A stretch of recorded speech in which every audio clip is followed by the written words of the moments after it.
पहला प्रश्न ये कि क्या जो रोग होता है वो पर्टिकुलर किसी कर्म के किए जाने के कारण ही होता है। ये बिल्कुल सत्य है। इस पर एक बहुत बड़ा विज्ञान है और ऋषि मुनियों ने इसमें बहुत काम किया है। हमारे ऋषि मुनियों ने भारत में इस पर बहुत काम किया। इस पर एक बहुत बड़ा विज्ञान है। आपको तमाम चीज़ें लिखा पढ़ी में भी मिल जाएंगी कि कौन से किस प्रकार के कर्म किए गए हैं। इस प्रकार के कर्म किए जाने से इस प्रकार के रोग उत्पन्न होते हैं और दरबार इसको पूरी तरह से समाप्त करने की क्षमता भी रखता है,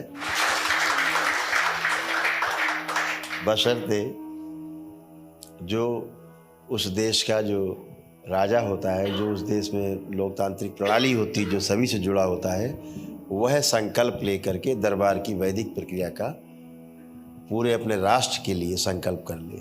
उसके राष्ट्राध्यक्ष के संकल्प के द्वारा वैदिक प्रक्रिया उस अनुष्ठान को कर लेने के पश्चात उन महामारियों पर भी अंकुश बहुत आसानी से पाया जा सकता है। और ऐसा हमारे देश में होता रहा है। प्रजा के सारे कष्ट जाते रहे, चाहे सूखा पड़ा हो, चाहे बाढ़ रही हो, चाहे महामारी आई हो, मात्र राजा के संकल्प से, पुरोहित के सामने, गुरु के सामने और अनुष्ठान कर लेने मात्र से वो चीज़ें नष्ट हुई हैं। ऐसे हजारों प्रमाण हैं। Ta meditace pro mě se stávala ze 2 dílů, z hudební části a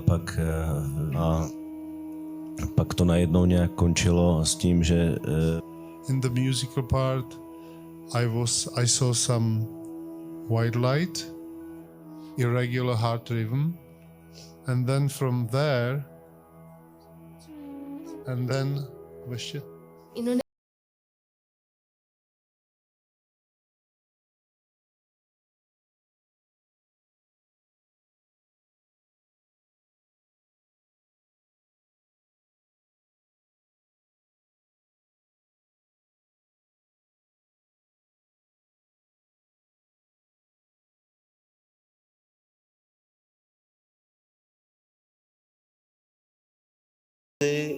किस प्रकार के कर्म किए गए हैं, इस प्रकार के कर्म किए जाने से इस प्रकार के रोग उत्पन्न होते हैं। You will easily find it if you go to Google itself. V minulosti staří mistři अभी जैसे मैंने पहले भी आपको आग्रह किया था कि कोई भी रोग शरीर में नहीं होता है। lidském těle. 2 प्रकार के कर्म हैं There are 2 types of karmas. Jsou 2 druhy karmy. के कारण रोग दिखते हैं। पूर्व में किए गए गलत कर्मों के कारण या वर्तमान में किए जा रहे गलत कर्मों के भोग के कारण, जिनको हम लोग संचित कर्म और क्रियमाण कर्म के नाम से पहचानते हैं।